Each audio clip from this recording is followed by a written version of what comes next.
Hello everyone, I am CA Pulkit Jajodia from Panoramic Education. In this session, we are going to cover a very important aspect. हमारे पास CA Intermediate में कई बच्चों के ये regularly doubts आते रहते हैं कि सर ये जो डायरेक्ट टैक्स और इनडायरेक्ट टैक्स में यानी जीएसटी में जो फर्स्ट क्वेश्चन आता है जनरली इंस्टीट्यूट के पेपर में डिस्क्रिप्टिव क्वेश्चन, इसे प्रेजेंट कैसे किया जाए, इसे अप्रोच कैसे किया जाए, बिकॉज मेजॉरिटी बच्चे इसमें डिफिकल्टी फेस करते हैं. Where to start off with, what shall be the approach, जिससे हमारा टाइम भी कम से कम लगे और हम उसमें मैक्सिमम मार्क्स स्कोर कर सके. जैसे डायरेक्ट टैक्स के रिलेटेड हमारे चैनल पे पहले से एक वीडियो हमने डाला हुआ है कि क्वेश्चन नंबर 1 जो इनकम टैक्स का आता है, जो majorly PGBP, income from other source और सारे हेड्स लेके बनाया जाता है जीटीआई डिडक्शंस का, वो कैसे आपको अप्रोच करना चाहिए. वैसे ही इस सेशन में हम गुड्स एंड सर्विस टैक्स का, इंटरमीडिएट में इनडायरेक्ट टैक्स का जो जनरली पहला डिस्क्रिप्टिव क्वेश्चन होता है जहां आपको नेट जीएसटी पेएबल निकालना होता है, उसकी फॉर्मेटिंग कैसे करनी चाहिए, उसे अप्रोच कैसे करना चाहिए. तो हम क्या करेंगे, एक क्वेश्चन यूज करते हुए आईसीएआई के रिसेंटली इश्यूड आरटीपी का, to be very precise RTP November 22 जो इशू की गई है, उसमें जो डिस्क्रिप्टिव क्वेश्चन दिया है उसी को यूज करते हुए हम क्वेश्चन भी सॉल्व करेंगे और अप्रोच करने का तरीका भी इसी सेशन में हम समझ लेंगे. पहले थोड़ा सा हम ब्रीफर ले लेते हैं कि ऐसे क्वेश्चंस अपीयर करना कितना जरूरी है, क्योंकि हमने क्या देखा है, कई बच्चे इन क्वेश्चन से दूर भागते हैं एंड वो कोशिश करते हैं इनको जाने देते हैं, इसमें तो हम स्कोर नहीं करेंगे, हम एमसीक्यूज और बाकी सारे क्वेश्चंस में स्कोरिंग करने की कोशिश करेंगे, which is a very bad idea. Because अगर आप ये क्वेश्चंस अपीयर नहीं करते तो आपको टैक्स का नॉलेज या जो एक बेसिक अंडरस्टैंडिंग चाहिए वो बिल्ड नहीं हुई है, ये चेकर को समझ आ जाता है एंड वो इंपैक्ट करता है आपके बाकी पेपर की स्कोरिंग पे भी.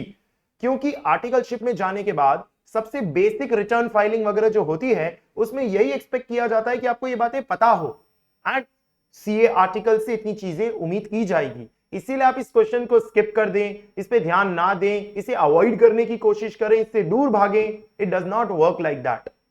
आपको इसे और प्रैक्टिस करने की जरूरत है. ज्यादा से ज्यादा इसके आरटीपीज, एमटीपीज या जितनी वर्कशीट्स आपको प्रोवाइड की जाती है उन्हें कंप्लीट करें, लिख लिख के प्रैक्टिस करें.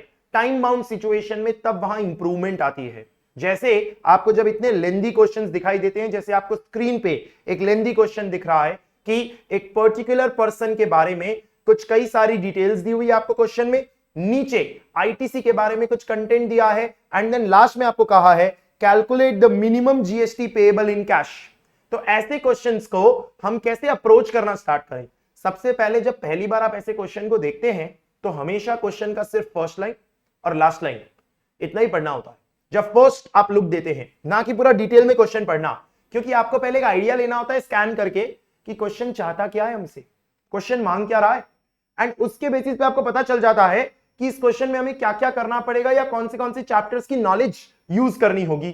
अब जो जीएसटी में जनरली क्वेश्चन नंबर 1 आता है उसमें valuation of supply, time of supply, input tax credit, very important, input tax credit का यूटिलाइजेशन जो पेमेंट चैप्टर में दिया हुआ है, composite supply and mix supply section number 8 and थोड़ा बहुत एग्जेम्पशन नोटिफिकेशन 12/2017 का कंटेंट या कभी कभार थोड़ा इनवॉइस के चैप्टर से भी लिंक कर लिया जाता है. मतलब it is a very comprehensive question जहां पे कई सारी चीजें पूछी जाती है, तो आपकी ग्रिप होनी चाहिए एंड ऐसे कई क्वेश्चंस की प्रैक्टिस की हुई होनी चाहिए आपको. मेजरली ये आईटीसी इनपुट टैक्स क्रेडिट के अगल बगल ही घूमता है, क्योंकि वो सबसे एसेंशियल चीज होती है कि मुझे आईटीसी मिलेगा नहीं मिलेगा, किस महीने मिलेगा. तो ये सब चीजों की पहले आपको नॉलेज बिल्ड होनी चाहिए, तभी आप वो कंपलसरी क्वेश्चन अपीयर कर पाएंगे, क्योंकि इसमें ऑप्शन तो आपके पास होता नहीं है. तो जैसे ही मैंने क्वेश्चन स्कैन कर लिया, क्वेश्चन में मुझे पता चल गया मिनिमम जीएसटी पेएबल निकालना है, तो आपके दिमाग में फॉर्मेट बनने स्टार्ट हो जाने चाहिए एंड फॉर्मेट्स बनाने पे ध्यान दें, क्योंकि ये एक बेसिक साइकोलॉजी होती है. जब आप थोड़े फॉर्मेट्स बना देंगे यूजिंग 3 और 4 pages of your answer sheet, धीरे धीरे आपको वो क्वेश्चन ऐसा लगेगा कि अब मुझसे हो सकता है. क्योंकि दिमाग कैसे सोचता है, फॉर्मेट तो रेडी है ना, अब तो खाली डालना ही बाकी है. नहीं तो जनरली बच्चे क्या करते हैं, ऐसे क्वेश्चंस को देखते रहते हैं, बस ट्राई नहीं करते, फॉर्मेट भी नहीं बनाते, बस सोचते हैं कहां से शुरू करें. फॉर्मेट बनाना बहुत इजी है। जैसे आपको पूछा है calculate the GST payable in cash, तो आपका फॉर्मेट स्टार्ट हो जाता है ना सीधे, computation of net GST payable of Neelkanth private limited for February, particulars, CGST, SGST, IGST, total. 10-15 line छोड़ी, नीचे net GST payable, that's it. Main ढांचा तैयार हो गया, क्योंकि ये आपका मेन कंटेंट है। वो पूरा फुल स्केप पेज छोड़ दो, कोई प्रॉब्लम नहीं है। सेकंड पेज पे चले जाओ। सेकंड पेज पे working notes, working note number 1, जिसमें आप जब नेट जीएसटी पेबल निकालेंगे तो सबसे पहले एक वर्किंग नोट जीएसटी पेबल का चाहिए होगा, एंड एक और वर्किंग नोट कितना आईटीसी मिलेगा उसका चाहिए होगा। तो आप जब वर्किंग नोट पीछे बनाते हैं नेक्स्ट पेज पे जाके, तो उसमें वर्किंग नोट नंबर 1, जिसमें आप लिख देंगे कि computation of GST payable, particulars, CGST, SGST, IGST. Total का कॉलम बनाए नहीं बनाए चलता है, क्योंकि आपको पता है सब टैक्स स्पेसिफिक जाता है। पूरा पेज छोड़ दें, कोई प्रॉब्लम नहीं है। Next page, page number 3, computation of ITC available, particulars, CGST, SGST, IGST. यहां तो टोटल बनाना ही नहीं चाहिए, क्योंकि आपको पता है आईटीसी पूरी तरह से टैक्स के हिसाब से यूटिलाइज होगा, टोटल का कोई खास काम लगेगा नहीं। And page number 4, working note number 3, जो आप तब तक भरते रहेंगे जब जब आप क्वेश्चन सॉल्व करते रहेंगे, तब तक आपको लगेगा इसे एक्सप्लेन करना है, क्योंकि हर आइटम जिसका आपने कोई ट्रीटमेंट किया या नहीं भी किया, तो क्यों किया, क्यों नहीं किया, उसका रेफरेंस देना लॉ का बहुत जरूरी है। बिना वर्किंग नोट्स एंड अजम्पशंस के आपने सब सही भी किया होगा, आपको मार्क्स नहीं मिलेंगे। ये बहुत जरूरी है। कई बच्चे सिर्फ आंसर निकाल देते हैं और सोचते हैं आंसर तो आ गया। आप एमसीक्यू सॉल्व नहीं कर रहे हैं, आप प्रेजेंटेशन दे रहे हैं। एंड इंस्टीट्यूट का सजेस्टेड आंसर एक रेफरेंस होता है, वो एग्जैक्ट वैसे का वैसा इमिटेट करने से भी काम नहीं बनेगा, आपको आंसर प्रेजेंट करना है। टू क्विकली समराइज, मैंने आपको क्या बताया, क्वेश्चन देखा मैंने, मुझे समझ में आ गया आईटीसी वगैरह की बात होगी, जीएसटी पेएबल वगैरह की बात होगी, हालांकि निकालना तो नेट जीएसटी पेएबल है। तो फर्स्ट पेज पे computation of net GST payable of Neelkanth private limited for February। ये महीना भी बड़ा जरूरी होता है, क्योंकि कई बार डेटा मार्च का दिया है, अप्रैल का दिया है, बट निकालना तो February का है, इस पे भी ध्यान देना होता है।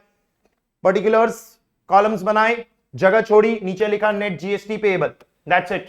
Next page, working notes 1, computation of GST payable, particulars, CGST, SGST, IGST, पूरा पेज छोड़ा।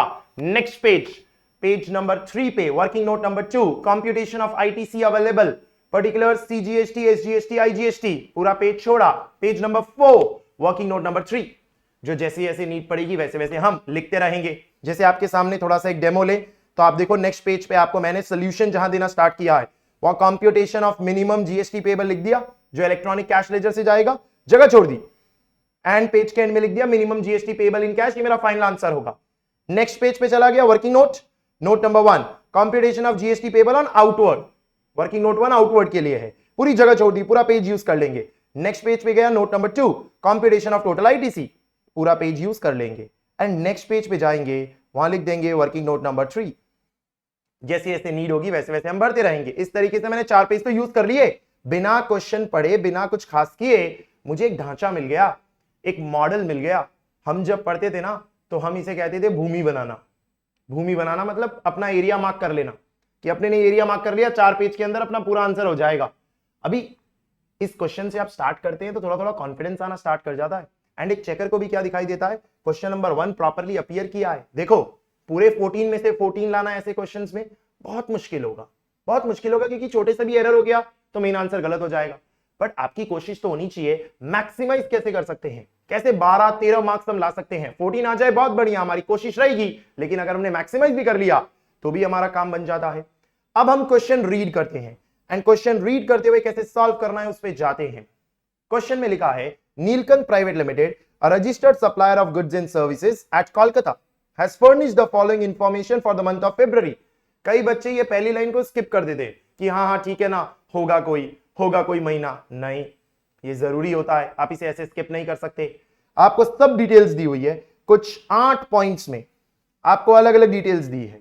ये डिटेल्स कुछ परचेज की है, कुछ सेल की है, वगैरह वगैरह, सब डिटेल्स वगैरह आपको प्रोवाइड की है। फिर आपको कहा है जो भी आपका महीना है, दैट इज February, उसमें ओपनिंग आईटीसी, सीजीएसटी इतना, आईजीएसटी इतना, एसजीएसटी है ही नहीं, तो ये कैरी होके आ रहा है, पिछले महीने से इतना क्रेडिट कैरी होके आ रहा है। नोट बड़े इंपॉर्टेंट होते हैं, this is very helpful in understanding the question. Rate 9% होगी, और अगर आईजीएसटी लगा तो 18%। We understand that. जितनी भी सप्लाईज दी है सब एक्सक्लूसिव ऑफ टैक्सेस है। ये इंस्टीट्यूट का स्टैंडर्ड नोट है, वो ऐसा ही मान के चलते हैं, एक्सक्लूसिव है, मतलब जो नंबर्स लिखे हैं उस पे जीएसटी लगना बाकी है। All the conditions necessary for ITC have been fulfilled. यानी ऐसा कह रहे हैं सेक्शन नंबर 16, सेक्शन नंबर 17 जो कंडीशंस होती है ना हमारी, वो सब फुलफिल्ड है। मतलब आपके जीएसटीआर 2B में दिख रहा है। आपको अभी वो सब सोचने की जरूरत नहीं है कि 2B में दिख रहा होगा या नहीं, इनवॉइस होगा या नहीं, रिसीट हुआ होगा या नहीं, सब हो गया है जितनी कंडीशंस है आपकी। लास्ट ईयर का टर्नओवर 2.5 करोड़ का है। ये क्यों दिया है? ये कंफर्म करने के लिए दिया है, और इसका कोई काम नहीं है कि भाई तुम्हारा जब लास्ट ईयर का टर्नओवर हम बता रहे हैं 2.5 करोड़ का है, इसका मतलब तुम कॉम्पोजिशन स्कीम वाले नहीं हो सकते।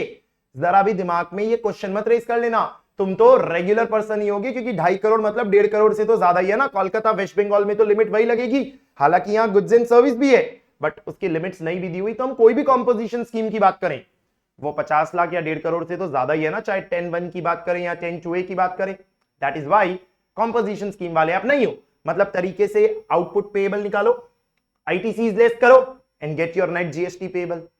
जिसमें एक बात मैं स्टार्ट करने से पहले हाईलाइट करना चाहूंगा, ये इंस्टीट्यूट के रीसेंट पेपर्स में कंसिस्टेंटली दिख रहा है, they have asked minimum GST payable in cash, minimum GST, they have not asked only net GST payable. ये इससे क्या फर्क पड़ता है? इससे फर्क पड़ता है आईटीसी का यूटिलाइजेशन कैसे करना है। वहां सेक्शन नंबर 49 सबसेक्शन 5 पढ़ते हैं हम, और हम सबसे पहला स्टेप पढ़ते हैं कि जो आईजीएसटी का आईटीसी है, पहले उसको आईजीएसटी पेएबल के सामने लेके जाओ। फर्स्ट स्टेप, ओके सर ये तो कर लेंगे। फिर हम ऐसा पढ़ते हैं, अब जो आईजीएसटी का क्रेडिट बच गया वो सीजीएसटी पेएबल के सामने भी जा सकता है, एसजीएसटी पेएबल के सामने भी जा सकता है, in any order and in any proportion. अब ये जो in any order any proportion है, यहां इंपॉर्टेंट ट्रायल एंड एरर्स हो सकते हैं, क्योंकि यहां पर आप सोच सकते हो ना 50-50 कर लेते हैं, 100-0 कर लेते हैं, 0-100 कर सकते हैं, कैसे भी कर सकते हैं। तो अभी आपको क्या है, जो भी कर रहे हो उसका नोट डालना पड़े कि हमने 50-50 किया या जो भी। तो इसमें इंस्टीट्यूट के लिए कैसा हो गया, चेकिंग कराते वक्त कई सारे ऑल्टरनेटिव आंसर देने होंगे ना चेकर को कि भाई 50-50 भी चलेगा, 60-40 भी चलेगा, 40-60 भी चलेगा। तो चेकर के पास तो कितने सारे परमुटेशंस कॉम्बिनेशंस खुल गए। तो इसीलिए क्या करने लग गए, सवाल में डालने लग गए मिनिमम जीएसटी पेएबल निकालना है। मतलब आपका वो जो ऑर्डर या प्रपोर्शन है वो कुछ ऐसा होना चाहिए जिससे आपको जो घर से पैसा देना पड़े वो कम से कम आए या फिर ना आए, आपको वैसे सेट करना है। तो हम जब ये क्वेश्चन करेंगे तो वो जब सेटिंग आएगी तब हम इस बात का ध्यान में रखेंगे कि हमें वैसे ही सेट करना है। फिर अगर आपने वैसे नहीं किया और आपने अपने हिसाब से किया और आंसर अलग आया तो that will be wrong, because question was very clear, you have to calculate the minimum GST payable. मतलब 49 सबसेक्शन 5 में वो जो यूटिलाइजेशन ऑफ आईटीसी है उस वक्त वो एनी ऑर्डर एनी प्रपोर्शन वो करना है जिससे एक टैक्स पेयर का फायदा हो। ये कुछ जरूरी बातें जो हमने क्वेश्चन रीड करते वक्त समझ ली। अब हम क्वेश्चन को सॉल्व करना स्टार्ट करते हैं। सबसे पहले आपको जो डिटेल्स दी हुई है 8 पॉइंट्स, उन्हें एक एक करके पढ़ते हैं। पहला दिया है intra state supply of taxable goods है including 1 lakh received as advance in January. 1 lakh रुपया जनवरी में ही एडवांस मिल गया था, जिसका इनवॉइस है जो पूरा सेल्स वैल्यू है वो तो 15 फरवरी को आया है। उसकी वैल्यू कितनी है, 4 लाख, एक्सक्लूसिव ऑफ टैक्सेस ही है, वो बात नीचे नोट्स में लिखी हुई है। ये ऐसा कह रहे हैं हमने 4 लाख का एक सप्लाई किया है, 4 लाख रुपए का सप्लाई किया है, हालांकि उसमें से 1 लाख रुपए तो हमें जनवरी में ही मिल गए थे। हम ये डिस्कशन कर रहे हैं फरवरी महीने का, फरवरी महीने के जीएसटी पेएबल से मतलब है। हर पॉइंट को पढ़ते वक्त ये देखना वो आउटवर्ड की बात कर रहा है या इनवर्ड। ये किसकी बात की जा रही है, आउटवर्ड की, क्योंकि आपको लिखा है invoice for entire sale value, तो कंफ्यूजन नहीं होगा, ये आउटवर्ड की बात हो रही है। भाई इनवर्ड की बात होगी तो आईटीसी देखेंगे, आउटवर्ड की बात होगी तो पेएबल देखेंगे, उसके हिसाब से वर्किंग नोट भरेंगे। तो मैं यहां पर जो डिस्कशन कर रहा हूं उसके लिए मैं working note number 1 computation of GST payable on outward supply में जाऊंगा, वहां फिल करूंगा। अगर कोई इनपुट वाला दिखा, इनवर्ड वाला, तो मैं वर्किंग नोट नंबर 2 में जाऊंगा और कंप्यूटेशन ऑफ आईटीसी में इसे फिल करूंगा। एंड उसको समझाने के लिए कुछ नीड होगी तो वर्किंग नोट 3 में डालूंगा, वर्किंग नोट 4 में डालूंगा, पीछे उसको एक्सप्लेन करता चले जाऊंगा। जिसमें यहां हमें कहा गया कि intra state supply of taxable goods आपने 4 लाख की है, फरवरी में इनवॉइस बनाए, लेकिन उसमें से 1 लाख रुपए तो एडवांस मिल गए थे। यहां पर पूरे 4 लाख पे जीएसटी तो लगना है, लेकिन पूरे 4 लाख पे जीएसटी क्या 1 लाख जनवरी में लगेगा, बाकी 3 लाख फरवरी में लगेगा, या पूरा 4 लाख फरवरी में ही लगेगा? That depends upon your knowledge of time of supply का चैप्टर, क्योंकि टाइम ऑफ सप्लाई एग्जैक्टली बताता है ना what is the exact point of levy. तो टाइम ऑफ सप्लाई पढ़ते वक्त हम क्या करते हैं, section number 12, section number 13, inter में तो दो ही है, 12 और 13, 12 गुड्स के लिए, 13 सर्विस के लिए। यहां बात किसकी हो रही है, गुड्स, दिमाग में क्या चलेगा 12। सेक्शन नंबर 12 में कई सारे सब सेक्शंस है, जिसमें फॉरवर्ड चार्ज जब होता है या नॉर्मल सिचुएशन होती है तो 12 सबसेक्शन 2 पढ़ते हैं।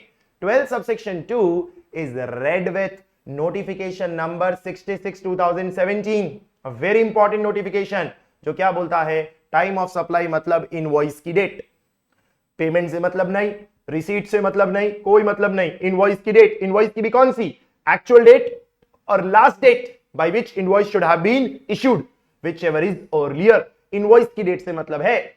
क्लियर हो गया? मतलब यहां भले 1 लाख रुपए एडवांस में मिल गए हो, भले पेमेंट मिल गई हो, उससे फर्क नहीं पड़ता, पूरा का पूरा इनवॉइस पे चलता है। इसका मतलब पूरा 4 लाख फरवरी में ही पेबल आएगा। आपको भले 1 लाख रुपए मिल गए हो जनवरी में, उसका पेबल जनवरी में क्रिएट नहीं होगा, पूरा का पूरा फरवरी में ही क्रिएट होगा। तो हम क्या करेंगे, ये जो हमने वर्किंग नोट 1 बनाया है उसमें हम लिख देंगे intrastate taxable supply of goods.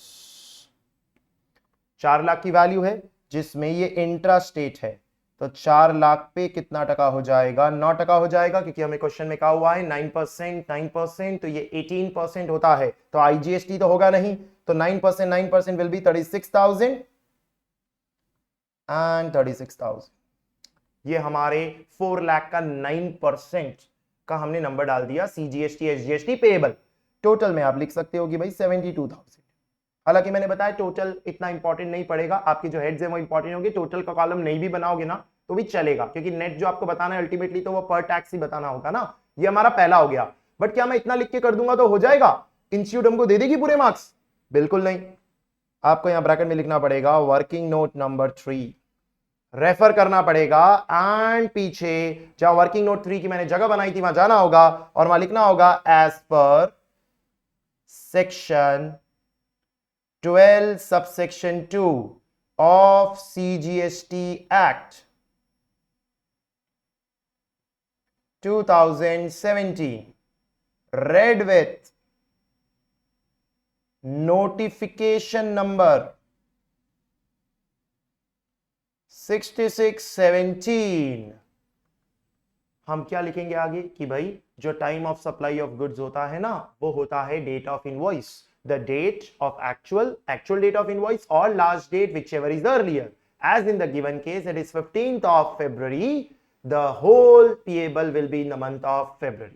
इतना हमें आगे लिखना होगा। मैं आपको आइडिया दे रहा हूं किस तरीके से आपको इसमें प्रोसीड करना है। लिखना कैसे स्टार्ट किया, रेफरेंस देते हुए, क्योंकि रेफरेंस पढ़ते ही चेकर को लगेगा अरे वाह सेक्शन नंबर के साथ सही सही कोट कर दिया है, चलो आगे पढ़ना भी क्यों है, पूरा मार्क्स देके आगे बढ़ते हैं।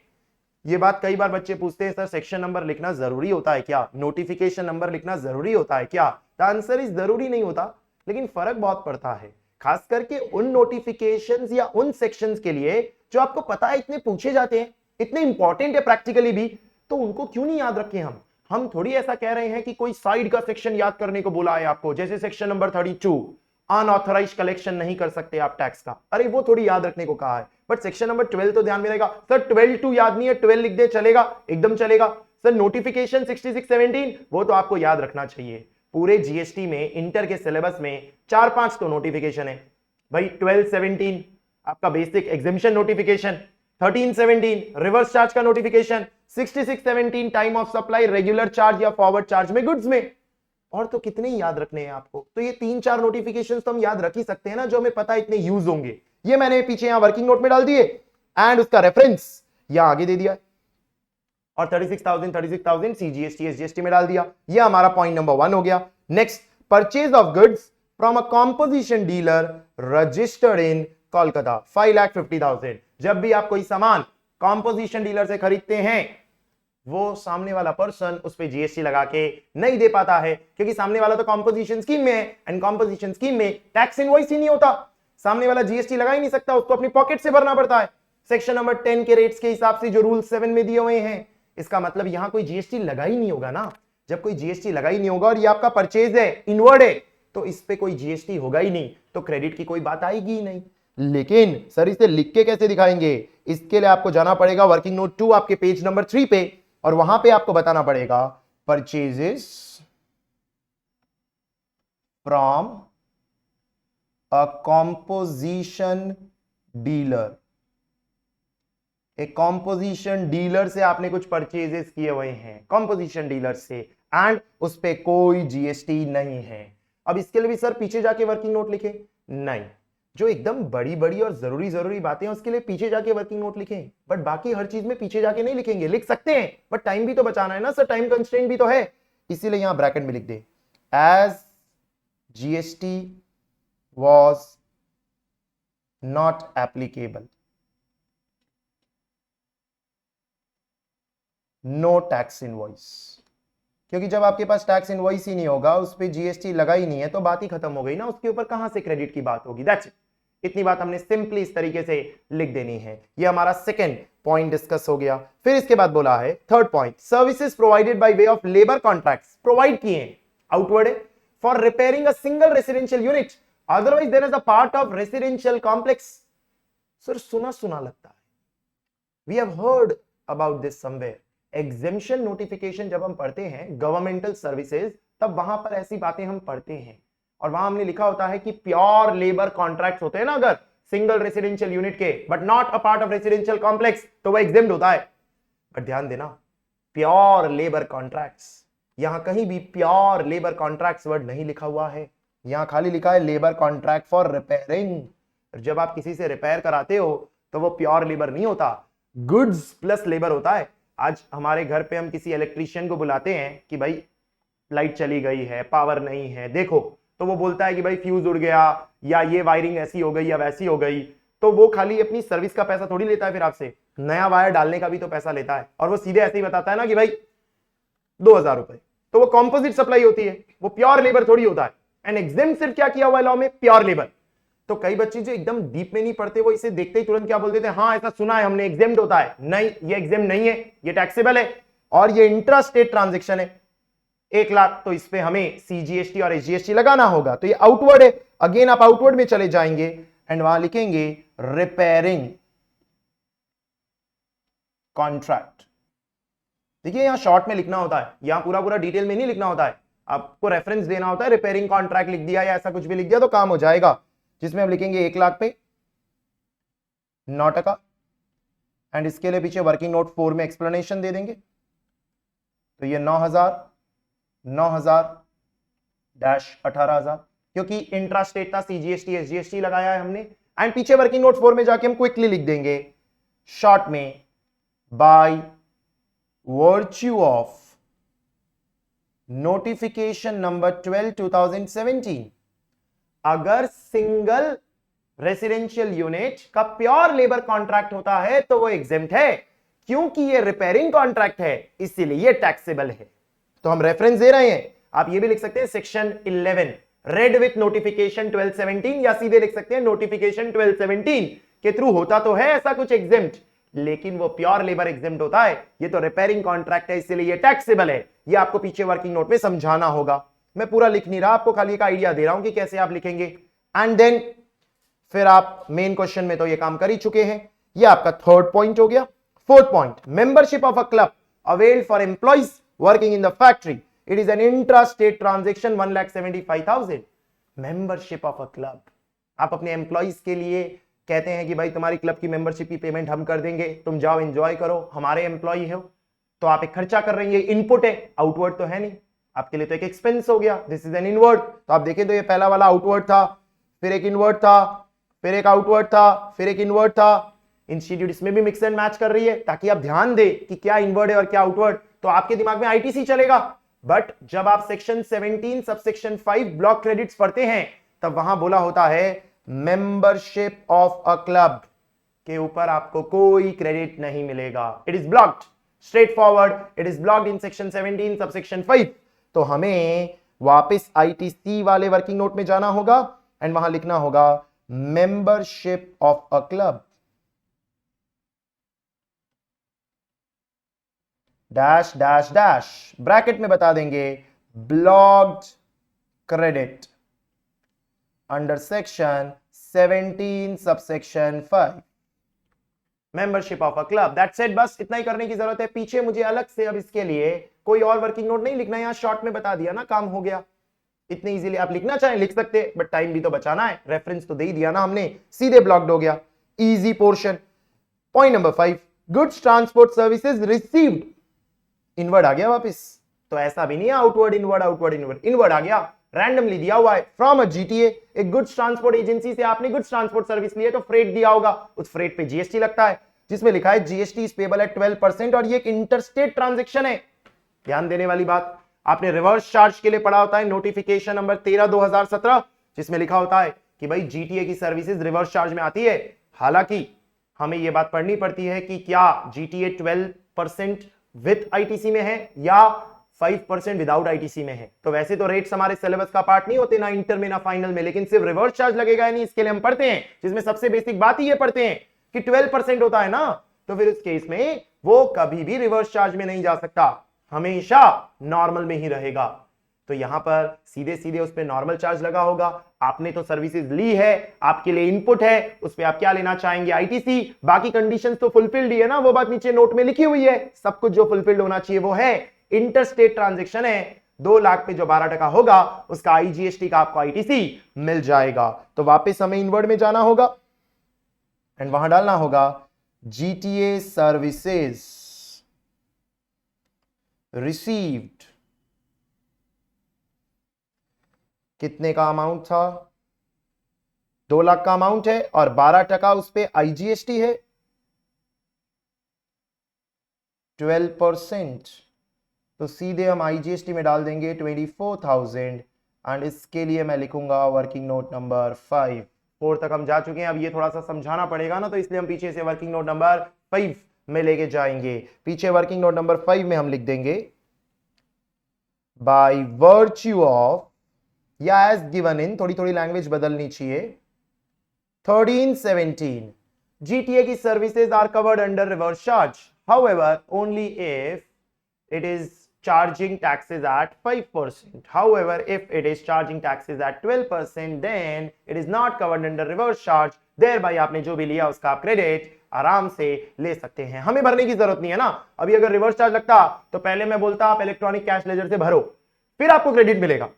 यहां मुझे ऐसा नहीं करना पड़ेगा, मैंने सीधे सीधे भर दिया ना, सामने जीटीए को दे दिया, मैं इसका तुरंत आईटीसी ले लूंगा, ये हमारा एक वर्किंग नोट हो जाएगा। तो आपके क्रेडिट में आपको ये पहला क्रेडिट मिला है, आईजीएसटी का क्रेडिट। देन इसके बाद क्वेश्चन में आता है interstate services provided by way of training in recreational activities relating to sports provided, outward आ गया। अब ये सुनते ही फिर से मन में एग्जामिशन आता है, recreational services relating to sports में ट्रेनिंग देना, ऐसा तो हमने सुना है, आपने जरूर सुना होगा, बट वहां ऐसा लिखा होता है कि अगर आप ट्रेनिंग देते हैं इन स्पोर्ट्स और आप एक चैरिटेबल एंटिटी हैं, रजिस्टर्ड अंडर सेक्शन 12AA, तभी एग्जेम्प्ट होगा।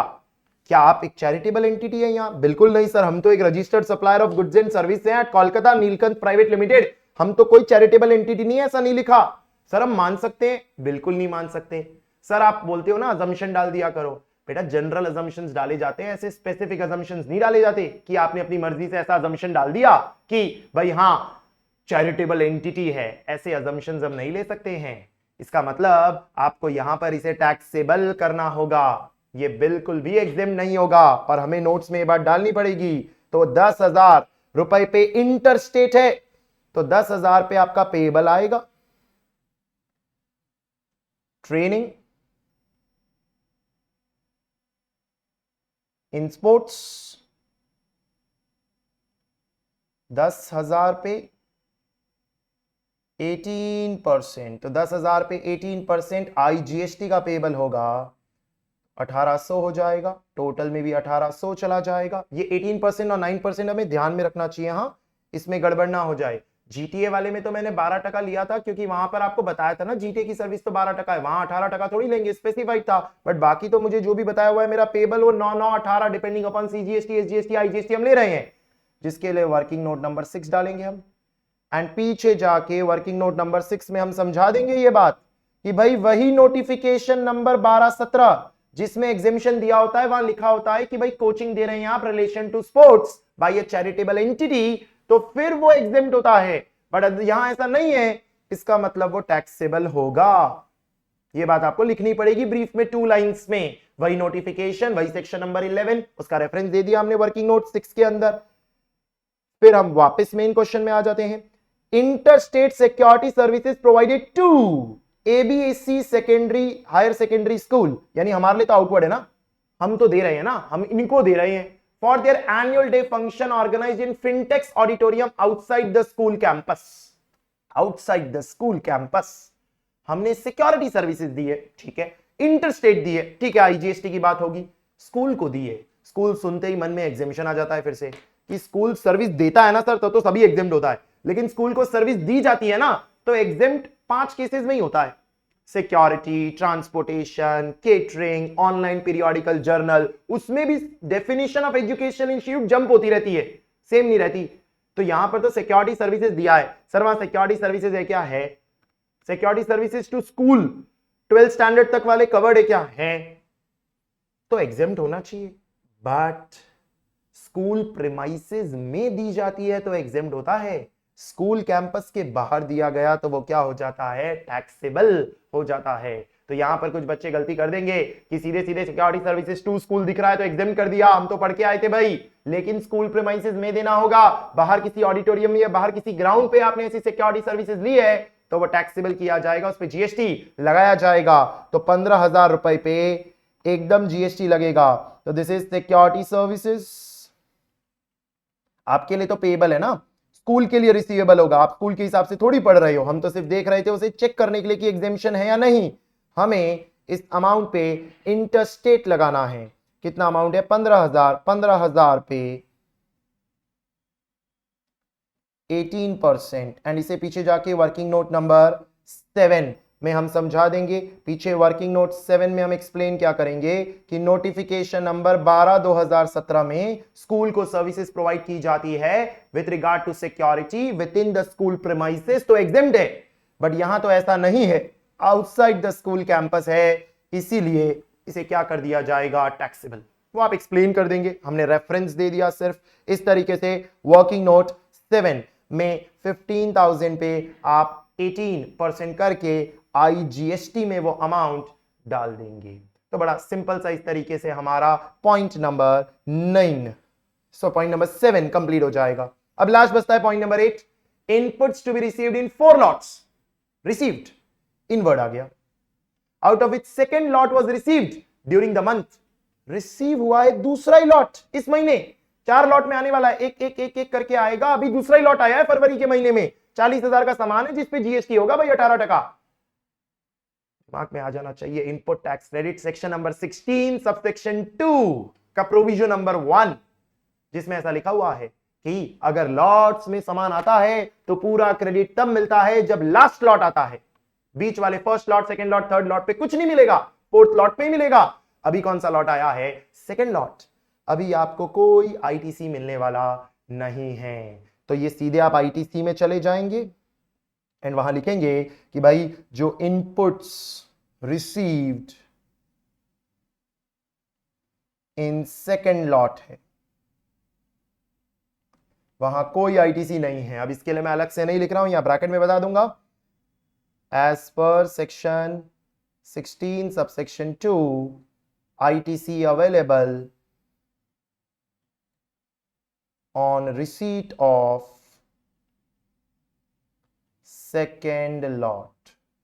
That's it, इसलिए हमने जगह डैश कर दिया है। अब चाहे तो पीछे वर्किंग नोट में भी समझा सकते हैं, बट नीड नहीं है ना, वन लाइन में हो रहा है तो उसकी नीड नहीं क्रिएट हो रही है। जहां पर भी आपको लगे वहां ब्रैकेट में वन लाइन में बता सकते हो ना, चलेगा। ऐसा नहीं पीछे जाके बताना है, कि कोई स्टैंडर्ड रूल नहीं है। 8 पॉइंट्स हो गए।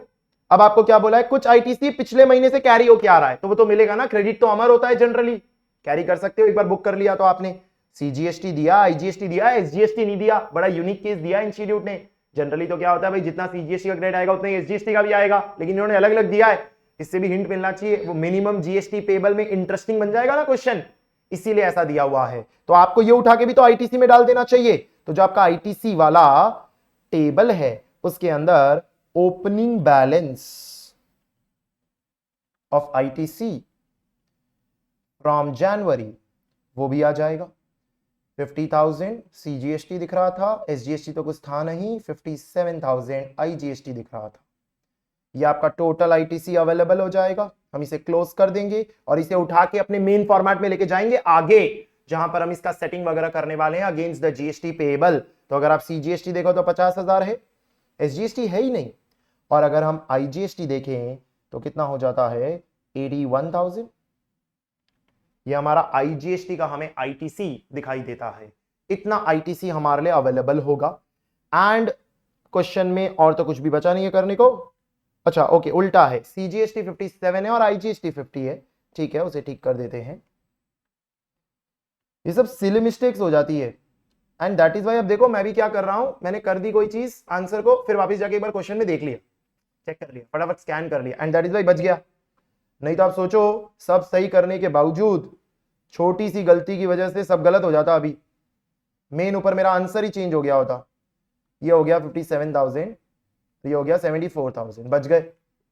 ऐसा आपके साथ भी हो जाता है, इसीलिए कई बार कहते हैं ना भाई पेपर हो जाए या क्वेश्चन हो जाए एक बार फटाफट देख लेना चाहिए। ये नहीं कि आराम कर रहे हैं हम, छोटी छोटी गलतियां मिल जाती है, कितनी बार 5-5 6-6 मार्क का फर्क पड़ती है। और आप तो सीए स्टूडेंट्स हैं, एक एक मार्क से भी फर्क कितना पड़ता है, 39 40 40 41 समझते हैं आप। तो इसीलिए छोटी छोटी चीजें ध्यान में रखने वाली हो गई। ये 57,000 एंड 74,000 का क्रेडिट हम आगे मेन फॉर्मेट में यूज करेंगे। मेन फॉर्मेट में अब हम बोल सकते हैं जीएसटी पेएबल के नंबर हमें मिल जाएंगे, जो कहां से आएगा, वर्किंग नोट 1 से।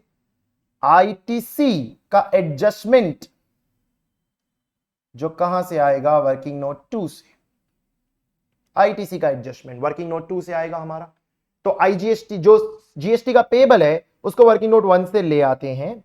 ये हमारा कुछ छोटा सा पोर्शन बचा हुआ था, 15,000 इंटू 18 टका। तो 15,000 इंटू 18 टका आपका हो जाता है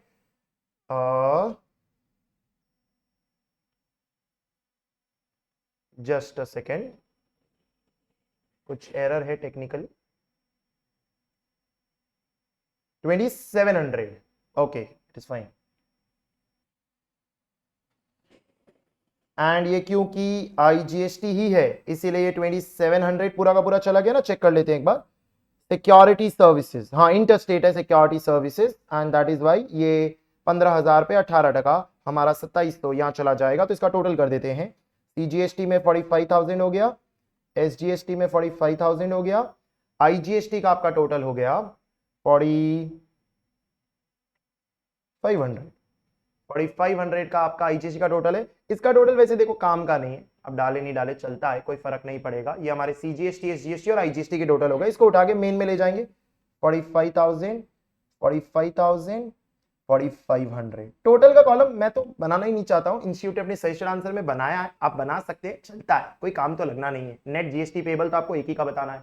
अब मुझे वर्किंग नोट 2 से जाके आईटीसी का एडजस्टमेंट लेके आना है और वो कितना है 57,000 74,000। इसको सीधे उठा के कॉपी नहीं कर सकता क्योंकि यहां पर तो मुझे सेक्शन 49 सबसेक्शन 5 का लॉजिक यूज करना पड़ेगा ना। 49 सबसेक्शन 5 क्या बोलता है, सबसे पहले आईजीएसटी आईटीसी पकड़ के लाओ, आईजीएसटी आईटीसी और इसको आईजीएसटी पेएबल के सामने लेके जाओ। तो 74,000 को पकड़ के लेके आएंगे तो सबसे पहले तो आईजीएसटी के सामने डालेंगे तो 4,500 ही सेट होगा 74,000 में से। ठीक है, तो मैं अगर साइड में देखने जाऊं तो मेरे पास अभी कितना बचा होगा, 69,500 बचा होगा क्योंकि आईजीएसटी का क्रेडिट मेरे पास 74,000 था, उसमें से 4,500 तो सेट करके अपने ने उसको फिट टूस करके जीरो कर दिया। यानी आईजीएसटी तो कुछ आना ही नहीं है, वो तो पे ही नहीं करना पड़ेगा आपको। अब 69,500 बचा है। ये 69,500 आप सीजीएसटी पेएबल के सामने भी लेके जा सकते हैं, एसजीएसटी पेएबल के सामने भी लेके जा सकते हैं, in any order in any proportion. Now वो मिनिमम जीएसटी पेएबल वाली बात आती है। आप अपनी मर्जी से मत करिए, आप सोचिए, लॉजिक है, इजी है कि आपको किसके सामने लेके जाना चाहिए जिससे फायदा होगा। आपके पास सीजीएसटी का आईटीसी तो है ना, पर क्या एसजीएसटी का आईटीसी है आपके पास? नहीं, वो तो सर जीरो आया था। तो अगर मैं यहां सीजीएसटी के सामने सेट कर दूंगा और एसजीएसटी पड़ा रह जाएगा तो एसजीएसटी को तो सीजीएसटी मदद ही करने नहीं आएगा सर, वो तो वहां पे पेएबल आ जाएगा। इसीलिए आपको आईजीएसटी का क्रेडिट का इस्तेमाल पहले करना चाहिए एसजीएसटी के सामने सेट करने के लिए। 45,000 यूज कर लूंगा मैं और 45,000 यूज हो जाएगा। तो आप साइड में अगर देखो तो 74,000 था, उसमें से 4,500 यूज हो गया। तो कितना बच गया था 69,500। 69,500 में से और कितना यूज कर पाए हम 45,000, तो बच कितना गया 24,500। ये आपके पास अभी भी बच गया है, इतना आप और यूज कर सकते हैं। इस 24,500 को हम यूज कर सकते हैं आराम से किसके सामने, सीजीएसटी के पेबल के सामने। ये इतना सेट करने के बाद तो 74,000 में से 4,500 आईजीएसटी के सामने चला गया, फिर 45,000 एसजीएसटी के सामने चला गया, एंड देन उसके बाद उसे सेट करने के बाद 24,500 हमारे पास बचा है। ये 24,500 उठा के हम किसके सामने लेके जाएंगे, सीजीएसटी पेबल के सामने लेके जाएंगे। तो 24,500 इसके सामने सेट हो जाएगा, ये पूरा का पूरा सेट हो जाएगा। 69,500 माइनस 45,000 में से 24,500 सेट हो जाएगा। अब आपके पास कितना बच गया, 20,500 बच गया ना, जो आपको अब सीजीएसटी में पे करना पड़ेगा। लेकिन सर रुकिए, खत्म थोड़ी हो गया, आपके पास तो सीजीएसटी का क्रेडिट भी पड़ा है ना, 57,074 खत्म हो गया है। उस 57 में से आप आराम से 20,500 सेट कर सकते हैं। ये जो पहला एडजस्टमेंट था ये आईजीएसटी का किया, ये जो दूसरा एडजस्टमेंट है ये सीजीएसटी का किया। तो ये भी जीरो हो गया, मजा आ गया, ये भी जीरो हो गया, मजा आ गया। सरकार को कुछ देने की जरूरत नहीं है, इससे अच्छी फीलिंग ही नहीं होती है कि हमें कोई टैक्स सरकार को पे करने की जरूरत नहीं है। आप अगर देखें यहां पर तो मैंने आईजीएसटी पूरा यूज कर लिया, सीजीएसटी जो मेरे पास 57,000 था उसमें से 20,500 यूज हुआ है, कुछ बचा हुआ है। सर वो कितना बचा हुआ है वो करके बताना पड़ेगा? बिल्कुल नहीं।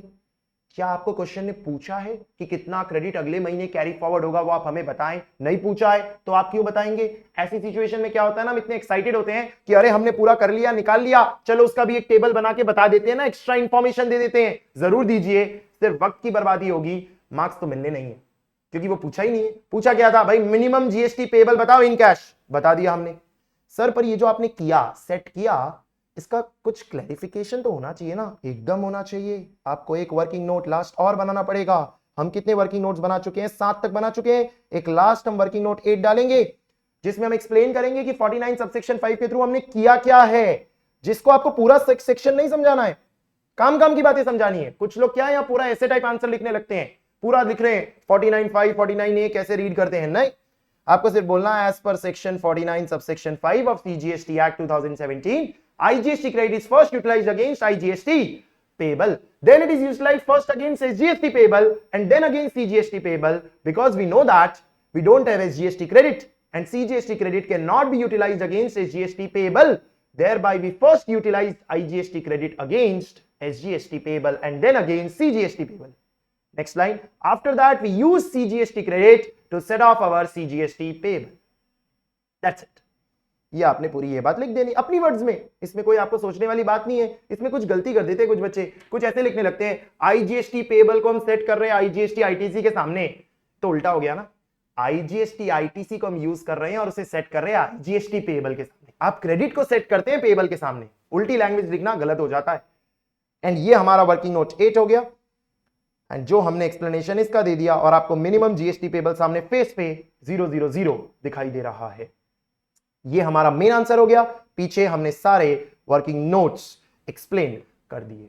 ये तरीका है जिस तरीके से आपको अटेम्प्ट करना है आपका क्वेश्चन नंबर 1 जीएसटी का। इस क्वेश्चन से दूर नहीं भागे, इसकी और प्रैक्टिस करें, अभी आपके पास काफी वक्त है, एंड उससे और बेटर बने ऐसे क्वेश्चंस में, ये कोशिश रखें। और जैसे अभी आपने कर लिया तो कैसे लगता है? हाँ आसानी था, 1-2 पॉइंट्स अच्छे थे जो हमें शायद नहीं पता थे, बाकी ऐसा तो कुछ भी खास नया नहीं था। कुछ ऐड हुआ होगा हल्का फुल्का, लेकिन कुछ बहुत नया हुआ ऐसा भी नहीं है। सिर्फ एक अप्रोच होना चाहिए।